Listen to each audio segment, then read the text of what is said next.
Welcome back to the neighborhood. I'm Dylan, and today we'll be talking about Diablo 3.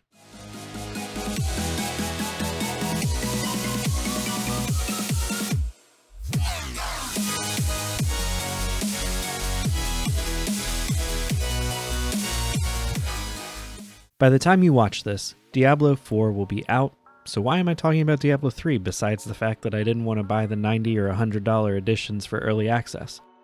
Maybe you've blazed through the new game and are looking for more of a Diablo fix. Maybe you saw this edition on sale and want to know if it holds up. Maybe you've got autoplay on and by some miracle our video came up next. Whatever the reason, hopefully this video helps you figure out if Diablo 3 is worth playing 11 years or more after it came out. The Diablo games are pretty much the original hack and slash action role-playing games, to the point that similar games are often called Diablo clones. Diablo 3 didn't drastically change genres or anything, but it did iterate on and streamline many of the systems and mechanics. The story of Diablo 3 is your average grimdark fantasy affair. A mysterious stranger arrives outside of New Tristram as the undead begin attacking.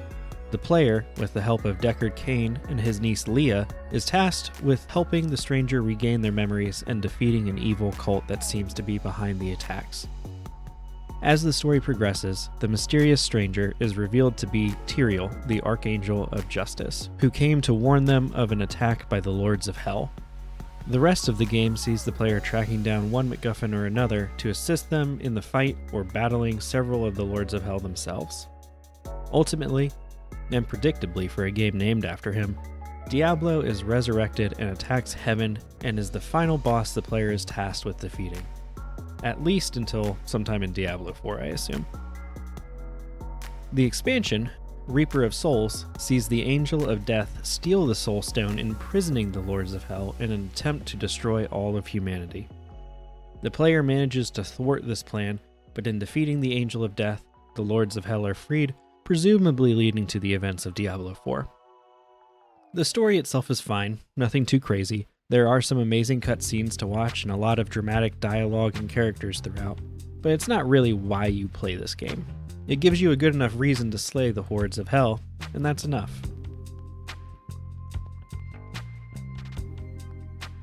The meat of Diablo 3 is the gameplay. Boiled down to the basics, the loop is using your various skills to kill a ton of monsters which drop loot. Equipping the loot increases your power, allowing you to kill harder monsters faster, getting you better loot, and so on and so forth.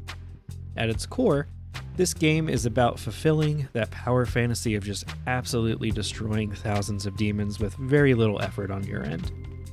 This style definitely isn't for everyone, but there's something about it that I find immensely satisfying as I go from a pretty much naked witch doctor throwing pots of spiders at people to literally a force of nature steamrolling through the hordes of hell. You've got various character classes that all have different playstyles and skills to master.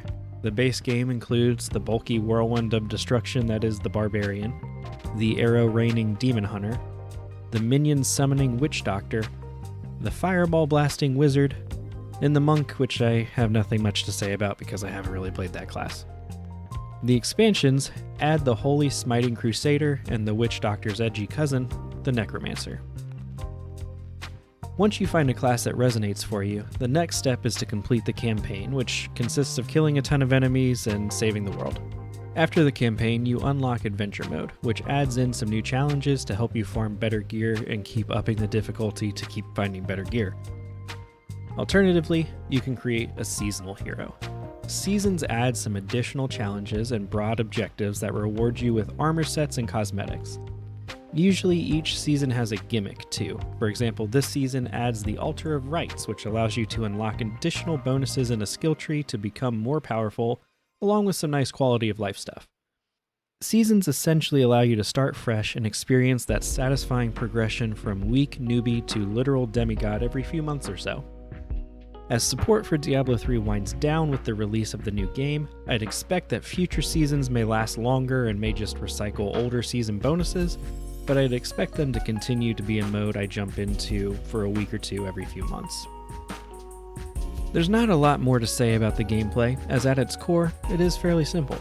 Sure, you could get super into the best rolls for your gear and the best builds to set records in the greater rifts, but ultimately it boils down to using 6 different abilities to kill demons.